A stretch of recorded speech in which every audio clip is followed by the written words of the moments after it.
I can't believe things went as badly as they did for me. I was just lonely, already 64 years old, and I gravitated towards the online world. I'd been retired for about 2 years, I think it was, and I'd worked pretty much every single day of my adult life. I was new to social media. Maybe I joined not more than 4 years prior to this point. I used it mainly to keep in touch with old friends from work and also some of my really old friends. It was fun to be able to connect with people, but also sad at the same time to realize that so many of my old friends had already passed away. At my age, I was getting used to the internet, and I found it kept me company as I'd never been successful in getting into any relationship before. I used to always get friend requests from different people. Most of them I knew, yet occasionally I'd get friend requests from people that I didn't know, and I'd always accept them because I liked the idea of making new friends. One day, I got a friend request from a guy in the Philippines, and before you get started, no, it was just a friend request. I am not that way inclined, but I don't have any issues with people that are. Once I accepted that request, it then went on to just a normal discussions about talks and getting to know each other. I'd probably been similar in situations with a few guys around my age, but this guy was a bit younger than me, and he seemed to be really genuine, just interested in making friends with people from other countries. That's how he put it, anyway. I found it fascinating to learn about how life was in the Philippines. In turn, I would share how my life was in the States, and it was interesting to be able to talk to someone from such a different place to me. I felt in a way I was broadening my horizons. I'd never been married.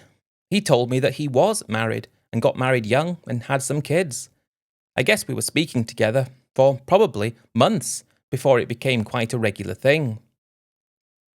We'd just regularly share our days with each other.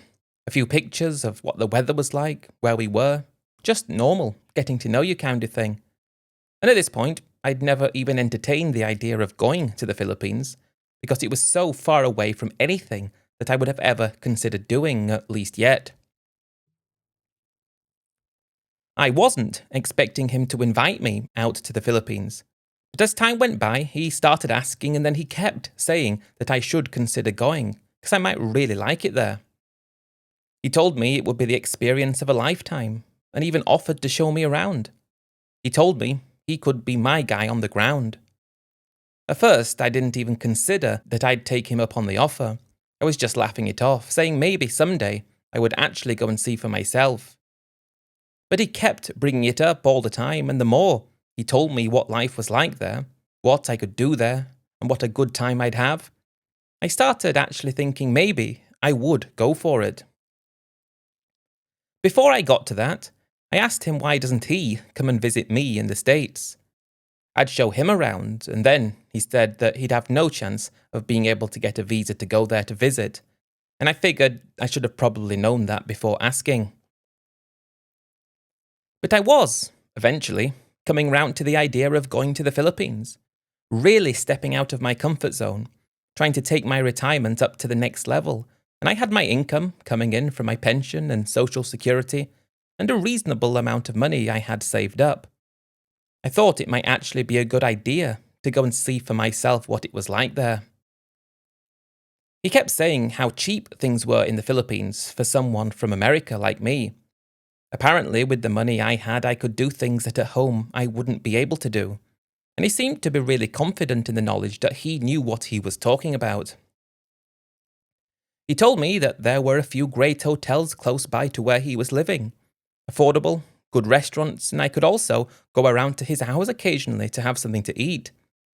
It just seemed so genuine, the way he wanted me to go and visit, and I started, then, looking at the possibility of booking a flight to go there, seeing how much it would cost, and it did get to the point where I didn't think I wanted to miss out on this once-in-a-lifetime opportunity. A few of my closest friends thought I was a little crazy for going to the Philippines. They were brought up, as was I, to be very focused on home and how everything elsewhere is so different and often scary in comparison to where we were from. I didn't really mention the fact that I was going to be meeting a friend there, because I thought that might set me up for even more of a letdown as opposed to just saying I was going for myself.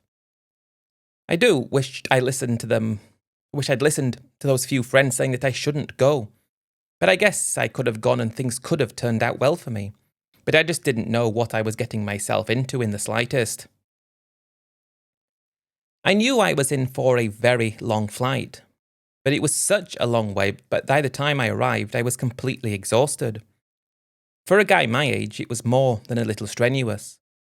I guess it took around 20 hours by the time I finally arrived in Manila, and it felt like such a relief to have finally made it there, because it felt like I wouldn't arrive halfway through. My friend told me that he'd be there to pick me up at the airport, and when I came through into the arrivals area, I saw him standing there. I recognized him immediately because of the amount of times we'd spoken on video and the pictures we shared, and he had a sign with my name on it, which I thought was a little bit unnecessary because I knew exactly what he looked like. He did have a smile on his face, so I knew that this was meant to be a little welcome to the country as opposed to anything too serious. Just the kind of thing that a few friends would do. It felt great to finally meet him. In person, that was. He was just the same as he was when we spoke. Shook my hand, he helped me with my bags and took me out to the place where he'd parked his car. It was quite an old Toyota that he had, but he seemed to be quite proud of it. I'd learned lots of things as time went by about the differences between where I'm from, where a car is normal, and the Philippines, where a car is more of a treasured item that not many people had the luxury of affording. You might think twice about that though, given the amount of traffic there was in Manila. It was nothing like I was used to when he was driving me through the city to his place. There was a hotel close by, and this wasn't in any of the tourist areas. This was real local Manila. And he said to stay there for a little bit first and then recommended I go to the tourist areas for a bit after, because that's where more of the action was. First things first, though, we went to his house. His wife was there and he introduced me to her. I'd never spoken to her before, but he talked about her at length and sent pictures, and also his kids were there.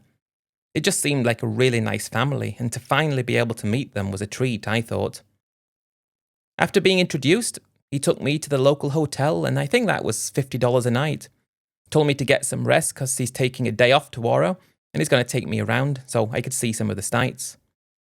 I couldn't wait to go to sleep, but equally I couldn't wait to see what the following day would bring. The following few days, I just stayed around his area, and they were some of the best days I'd had in such a long time. Being able to see somewhere completely different to where I was from, and we also ventured to the tourist areas where I booked a hotel for a few days' time. He showed me parts of Manila that I felt fortunate to see, telling me that most tourists don't make it out here. And when you say that it's different from America, I mean it really, really is different. Not just a little. I didn't like the food though.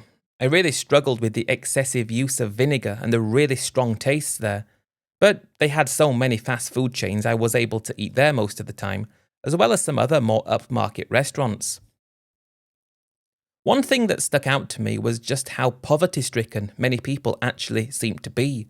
And that really touched me because you can hear about it, but to actually witness it is something altogether very different. He introduced me to some of his closest friends, and the people seemed to be different to how perhaps my friends would have been at home. Because here they were so open and welcoming, and glad that you were there, wanting to show you around, make you feel at home. Whereas at my home, it would be the opposite.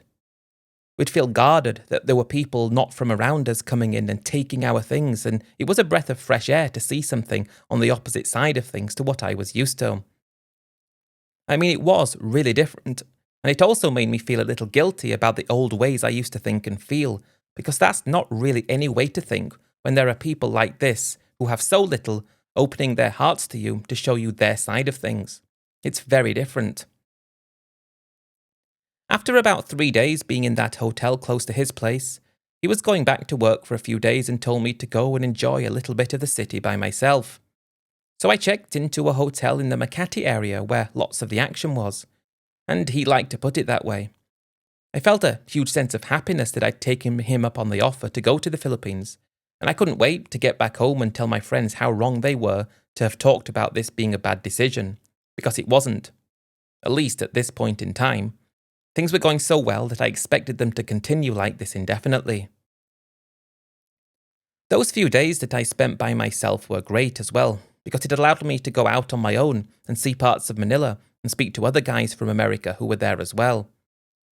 I even went to check out some of that famous nightlife, and that was something that I wasn't ready for, and that's putting it lightly. After that, he introduced me to a few more of his friends, and everyone did seem to be interested in the fact that I was there to see him, and they all looked at him like he was great for introducing me.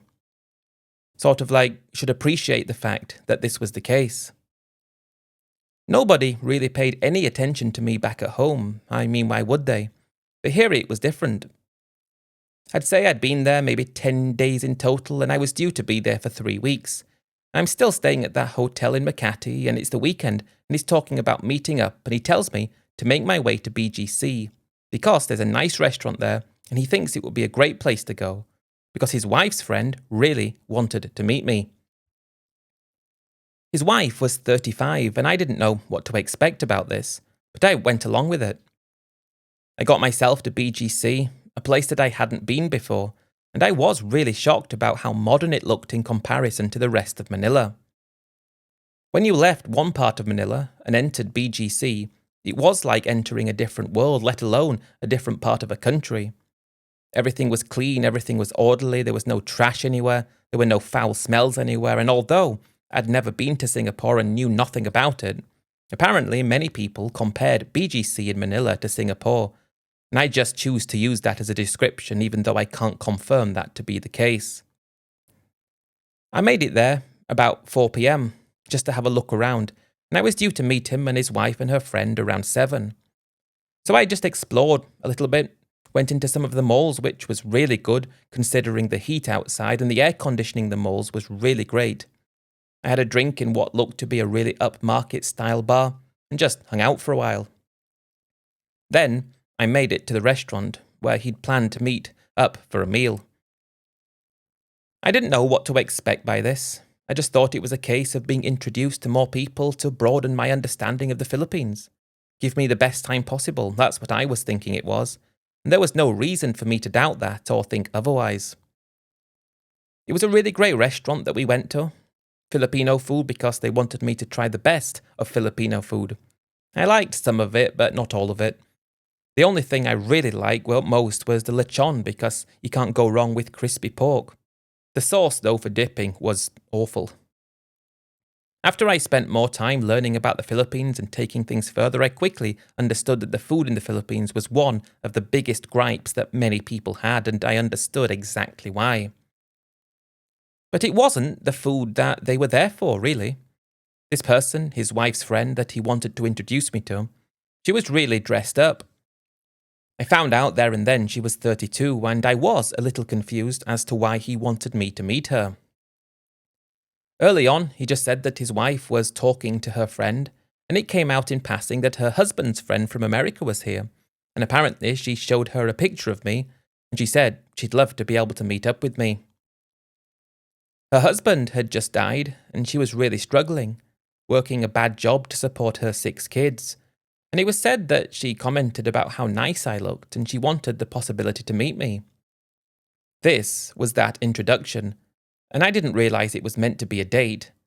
I was just wearing a basic t-shirt and shorts, and I was already quite hot from being out all day, so if I'd have known it was going to be something along these lines, I'd have made more of an effort. It didn't seem, though, to be a concern to anyone. At the start of the meal, basically when we just arrived, he was talking about how he'd like him and his wife and me and her to go out after having the meal, go for some drinks at one of the bars in BGC and just talk a little bit more. I was okay with that. Thought it sounded fun. I didn't have anything better to do, and I was on vacation after all, so I thought why not? When it was time to pay the bill, I paid, which I was paying most of the time, because although he offered occasionally, it was clear that I had considerably more than he had, and therefore it felt awful to take money from him. But he just looked at his wife, who was speaking to someone on her cell phone, and she looked a little distant, and they spoke, and he said, "We can't go out later. We've got to go somewhere. There's been a family emergency." I just told him not to worry about it. We can go out another day. And then he said, "Well, you could go with her. She wants to get to know you a little more. She seemed to be shy, and although she spoke great English just like everybody else nearly did, he was sort of doing most of the talking for her. And I looked at her and she nodded her head and said, "Okay, let's go." So we went to a bar, talked for hours, drinking, and as someone who was never really an excessive consumer of alcohol, I quickly was starting to feel it, and I did. I had an amazing time. Can't even remember what time we parted ways that evening, but what I can remember is the massive hangover I had in the morning, and my friend calling me up saying that she really liked me and was hoping to meet up again. I was really up for that because I had an incredible time with her. So I just drank as much water as I could, had a few Tylenol, and by 2 p.m. we were meeting together. This time in a mall just off Makati Avenue, which wasn't too far from the hotel I was staying at. She looked just as great as she did the previous day. And again, my friend and his wife left us to it, and we spent the rest of the day together. She was just talking about how she felt lucky to have met me, and I'm thinking that this has never happened to me before in my life. I'd always wanted a relationship. I'd always wanted to have a family, but it never happened for me. And she seemed to be the one who's falling for me, so I went with everything that was going on. We spent the whole day together, and would you believe it, the night as well. At my age, that was the most excited I've ever felt, and from there, for the remainder of my time in the Philippines, my friend sort of took a back seat, and she was the one now showing me around. She was the one spending more time with me. We were going out all the time, and we spent every single day for the rest of my vacation together. She kept saying how fortunate she was to have met me, how lucky she was that she met someone as great as me, and I was starting to think that I was the fortunate one, because here was this incredible woman in her early 30s who seemed to have fallen in love with me, and that made me feel incredible in a way like I'd never felt before. The problem was that, as the end of my vacation was approaching, all I was thinking about was what was I going to do to be able to continue this relationship. When we were out together, she had to take time off work, but she was paid only a small amount of money, and I was paying for everything when we were out. She also said that her kids, who were living with her, were being taken care of by a family member when we were together, so that wasn't much of a problem for the time being. But the day before I was due to return home, the thought of now returning home made me feel dreadful. And that last evening that we spent together, it was her who said, "Why don't you come back for a month? If you're retired, you don't have anything else to do." I don't know why I never thought of that. I was retired after all, I had enough money, I could do what I wanted really, so there was nothing keeping me at home. I just thought to myself, maybe I will. Maybe I will come back for a month, see how we get on, and if things go well from there, who knows what could happen. But I was so shocked that I'm going to say it, fallen in love with someone so incredible. I felt the most luckiest man in the world because at that moment in time, that's who I was. And instead of returning home with a heavy heart, I was returning home with the knowledge that I'm only a plane journey away and I can be back any time I want. I left with a smile on my face, wondering how long I could be there. How long would I be home?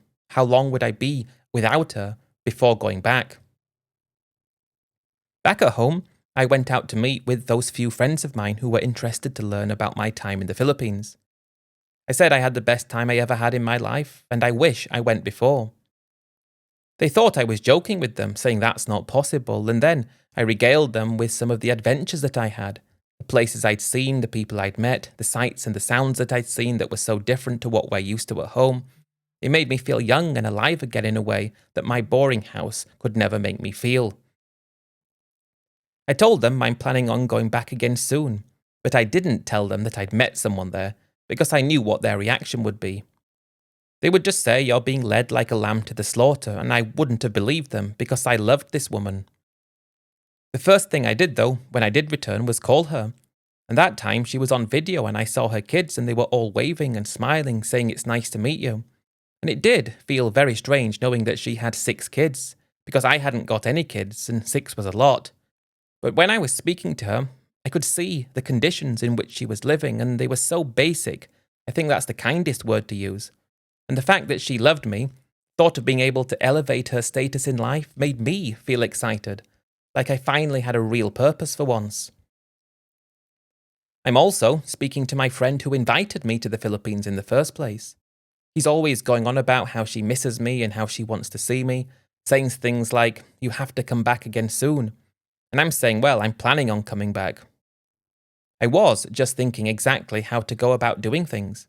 I had my house, that was my biggest asset, and I had no intention of ever getting rid of that. I had my pension and my social security, and that combined was a couple of $1,000s a month. I knew, because I'd been to the Philippines, that that went a long way. And I did have some savings, a couple of $100,000, so it wasn't like I couldn't afford to go. But the problem was, though, when I'm speaking to her now, it's not like I want to go back for a month. It's like I don't want to go back for a month and then have to come all the way home again. Why don't I just go with no plans to return until the time comes that I need to? I'm retired, after all. There's no point setting anything up that I have to follow. I don't know what's going to happen when I'm there. I don't know how far things will go, or if the relationship will continue. So I decided, after I'd been back for only 2 weeks, that I was going to go to the Philippines with the intentions of spending more time there. And if things go well, stay there forever. I just thought to myself, what's stopping me? Why not? I told her before my friend that I was going back. And when I told her, she was so happy. She's even shrieked a little, saying she was so fortunate, and she was talking about how I would be able to meet her kids. I'd be able to get to know her more, and she even started talking about taking me to the place where she was originally from. Most of her family still lived there. It was an island called Leyte. She always used to talk about that place, how she'd like to live there eventually and take her kids back there. But when she was with her ex-husband, he was working in Manila, and that's where they just happened to live. Very rudimentary accommodation. Now she was there with her family member who was helping her and the kids, and it was only 1 bedroom. Definitely nothing to write home about, but I was excited to think about seeing where she was from. I told my friend, he said he already knew. She said she called him straight away with the good news, and he said it's going to be the best decision I ever made. Congratulations and everything like that. And then I spent the next few weeks just doing things I needed to do. Covered up all my furniture to prevent them from aging and damaging, making sure I could access my money from overseas without a problem. I told my bank, sorted out insurance because there was no way I was going without insurance. And then it was 3 days until I'm going to the Philippines. I hadn't told any of my friends at home yet that I was going, and when I did, they all said it again, that I was crazy. They said I was just in love with a fantasy of something different, trying to feel young again. I hadn't even told them that I'd met someone. When I told them, well, I need to tell you something. I've actually met a woman who I think I've fallen in love with and who's in love with me. She's in her 30s, and I'm hoping to spend the rest of my life with her. That's when they didn't tell me I was crazy anymore. They just took a step back and said to me, be very careful. They weren't laughing or joking anymore. They were more serious, as if to say, don't let this ruin you. And I guess if it was one of them doing the same thing that I was, I would have reacted in the same way to them. But I didn't think that this was going to ruin me. I thought this was going to make me. So when I boarded the plane to the Philippines, another 20 hours to go with a layover, I felt like I was 35. I'd already had my birthday, not 65. And those 20 hours went by faster than anything, and she was waiting for me at the airport. When she saw me, she ran over, making a huge scene. Everyone's looking, but I didn't care. This is the start of the best chapter of my life, and I expected things to only go better from there. I didn't expect things to only get worse from there. When I saw her, it reaffirmed my belief that I'd made the right decision. I booked a hotel in Makati for a week just to get back into things, and she was going to be staying with me the whole time because she'd arranged for family to look after her kids, and it was also time for us to have quality time together. I know it sounds really quite crazy as I talk about this. I'd only known her for 10 days, and it was those 10 days that I made the decision that was going to completely change my life. But the first week there, I felt like I'd made the right decision. And then we start talking about how we're going to need somewhere to live. I already felt like I wanted to move in with her and be together, and then it's the delicate question, though, of what we're going to do and what's going to happen to her kids. I wouldn't want them to be living in the same room as I was. The youngest was only 2, so I know the fact that she had kids was something I should have really thought about. But I was too focused on the fact that this relationship that I was now in was something that had eluded me for most of my life. We started talking about different areas to live in. I'm still just there as a tourist, not even considering any sort of long-term visa yet, but I'm already thinking about finding a place to live. She said maybe we only need a 3-bedroom place, 1 bedroom for me and her kids can share the other 2. She also said that her family member who was helping to look after the kids would need to stay with us, but she can stay between the kids' rooms.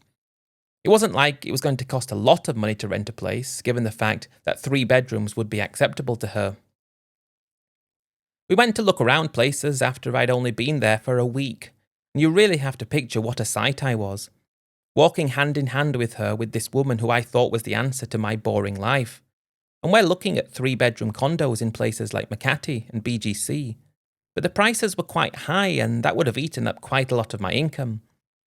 We started looking a bit further out, places like Quezon City, which was a lot closer to where she was actually living. And we found some suitable places, but everything that was big enough was in a very local area. And I wanted to be in the areas that I was used to from my time before. I should also say that when I got back to the Philippines, I told her to stop working because I wanted to spend time with her and I wanted to be with her. So where we lived didn't matter as such. But her kids did go to school, so that might need changing. These are all huge life decisions that I'm making for me, her and her kids. But it's as if she's the one that's actually leading the way and I don't recognize the fact that she's leading the way because, well, as they say, love is blind to reality. From there, I decided to up the budget a bit, and we found a house in a very local area, but it was reasonably big, it was nice, gated community, it felt safe, and I agreed to take it for $1,100 a month. That was over half my monthly income, but it seemed right and it felt like it would be a great place to be part of a family. I'd always wanted a family and now I felt like I had one. I don't know if you'd call me the perfect mark, but as soon as we moved in, things ramped up considerably. I did forget to mention, though, that once we found the place, I paid the deposit for it, and I went away with her for a whole week to a different part of the Philippines. The very popular island of Boracay, which opened me up to something so different yet again than Manila did. She said that where she was from wasn't quite as beautiful as this, but it was still nearly. It was really a great place. Beaches close by, but no tourists around, and she said that it was her dream one day to live there. She didn't want to take me there yet, though, because we need to get to know each other a little better.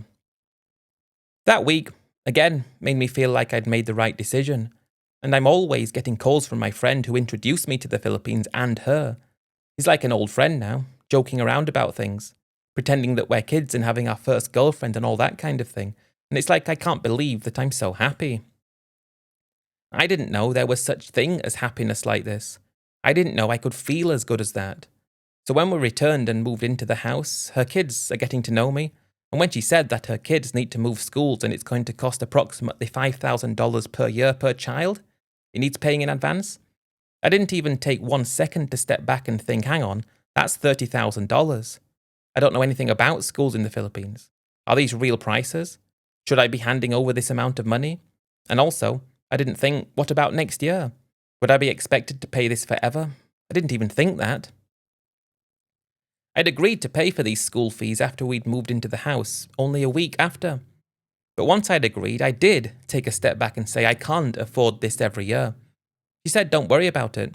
Most of that is just a joining fee, as she put it, to the school, which is about $4,000 per child just to join, and then it's $1,000 a year.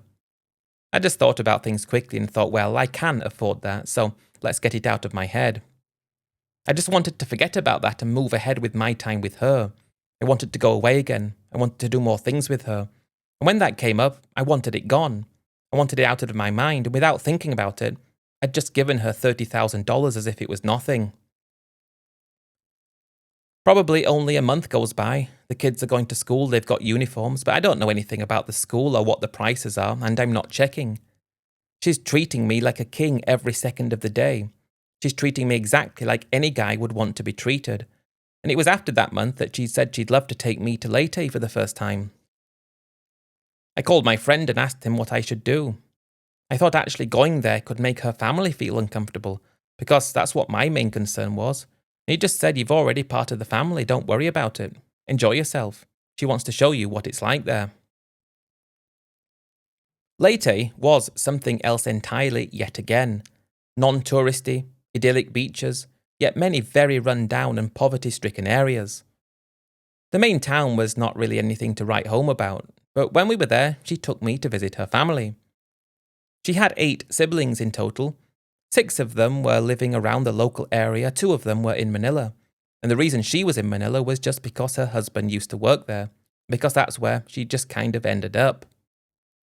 Her parents were really friendly and kind people. I do need to tell you that what happens from here, I want to say first off that I don't believe her parents knew anything about anything. I think they were just blind to everything going on. Her siblings, I don't really know, but her parents definitely not. Where they were living was quite remote. The nearest hotel was 20 minutes away, and that was quite expensive for how bad it was. But I guess it wasn't that bad, it was only a week. So by staying there, getting transport to her place, or parents' place, and the local beach was only 5 minutes away, and when I saw it I couldn't believe that there was nobody on it. I'd never seen such crystal clear waters, I'd never seen such white sands, and I guess one of the biggest issues was if you wanted a drink, it was quite hard to find a shop. And when you did, it might not have been chilled. So if you can picture that, you can picture how remote this was. But it was such a stunning location. We were probably there, I would say 4 days, just over half of our amount of time there. And we were just sat on the beach in the early evening, talking. I had to pinch myself quite often when I turned to the side and saw her because I couldn't believe I was there with her. And she said that she had something to show me. She stood up quickly and grabbed my hand, and while I was old I could still get up easily, but it was like she was trying to help me anyway. And she said there's a plot of land not far from here and it's her dream. I want to take you to have a look at it. I thought that sounded harmless, so we walked 10 minutes, not far, and while the land wasn't directly on the beach, it wasn't too far away. It wasn't huge, but there was a for sale sign on it. Didn't say how much it was though, and she said it was $25,000. When she said that, I took a step back. Do you mean $25,000 per square foot? Of course it wouldn't have been that expensive, but it felt cheap for what it was. She said no, the whole thing. We spent 5-10 minutes looking around it. She grabbed my hand and started walking away, and I said, "Do you want it?" She stood still immediately and looked at me and said, "What do you mean?" "Do you want the land? I'll buy it for you if you want." And somehow, I just agreed to buy this land without her directly asking me to buy it, and that involved having to go back to Manila. I needed to sort out the transfer of the money and all that, so over the course of the next month, I'd already bought her the land, $25,000 gone, and I'm just going ahead as if I don't know what I'm doing. I just thought I was happy. Once we bought the land, I did talk to her about the possibility of building a house. We looked into it, but it didn't seem right yet. When I said that, she didn't try to push and say, "Well, I think we should build it now." She just said, "Okay, it's fine. We don't need it now." But 2 days after this land was hers, we're in that hotel, 3 more days there, she was out by herself and she came back looking really sad and upset, and I said, "What's going on?" She said that because of the strong winds the previous day, her parents' house had fallen down and she wanted me to go and have a look. Feeling quite upset, I went with her to see. It was only a very basic structure. It was made of wood and signage really that made up the bulk of it. Metal tin roof, holes in the walls, that's the kind of thing you should be picturing. And it was in a pile on the ground.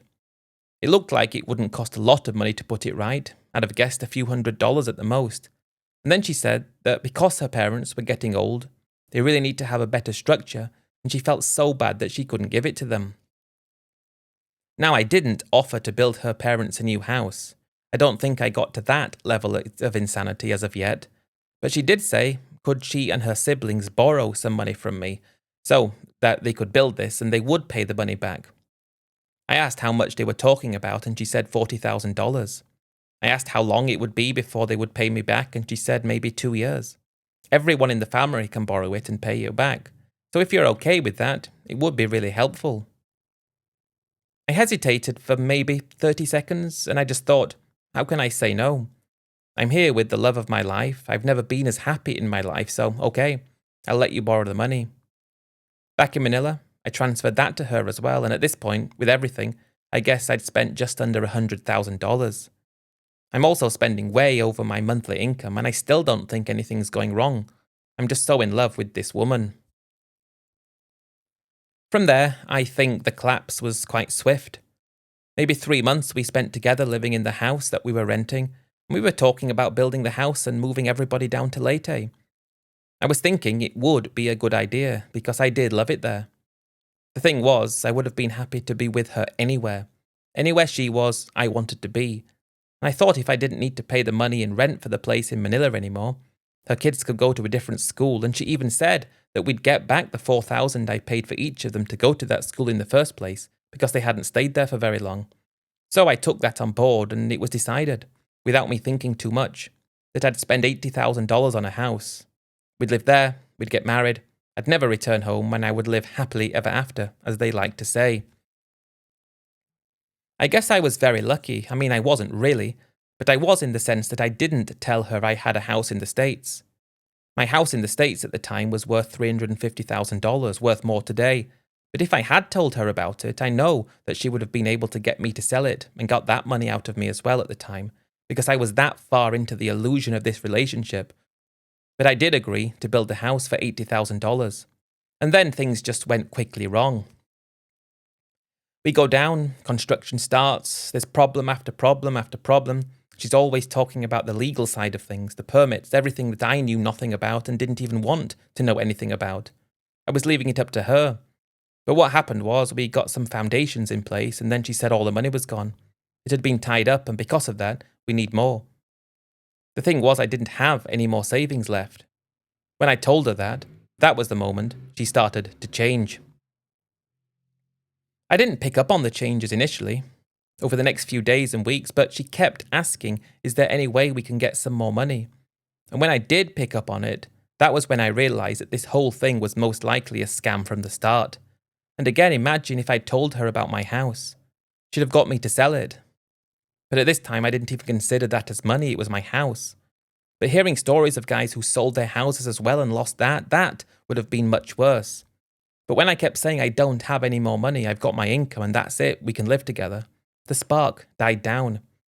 Or should I say that the flame was completely blown out and she didn't even do anything with me ever again. And then my friend shows up, my so-called friend, in a brand new car, saying that he got promoted at work and he's got a heavy finance on it. But do I like his new car? And he said that his wife was speaking to my girlfriend, who I thought was going to be my wife. And apparently, she thought she'd made a big mistake by getting into this relationship with me, and she was so sorry, but she didn't know how to tell me. And that basically signaled the end for me. I asked about the money I lent, and she said she'd pay me back eventually. Yeah, right. It was quick, it was sudden, and it was extremely brutal. It was only when I got home that I thought that my money had been used to buy him a new car. Perhaps it was like an introducer's fee or something, or a finder's fee. But I lost $200,000 across a few months. I was blinded by what can only be described as some kind of infatuation. I'd never felt that way in my life before, and I'd always wanted to. And up until then, I'd given up on the possibility of ever feeling like that. I meet a friend online from the Philippines. I get to know him, I befriend him, I confide in him, and I'm starting to think now, did I tell him what I had before? And I don't think I did. No, I didn't.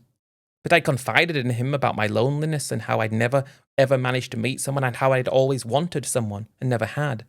But I thought that's what you do with friends. That's what you do when you're getting to know someone and invest your time and effort in. This was just a calculated scam to get a lonely old man to part with his hard-earned money. And I suppose now I'm living back at home and have been for a number of years. It's not like my life is any different than it would have been if I still had that $200,000. If I still had it, what would have been different? I still live in the same house, I still live on the same income, and I just have to be thankful for that. I just have to be thankful that I wasn't one of those guys who lost absolutely everything. I just told my friends at home that it didn't work out. I tried, it didn't work out, and I got over it. I was too embarrassed to tell them the whole truth.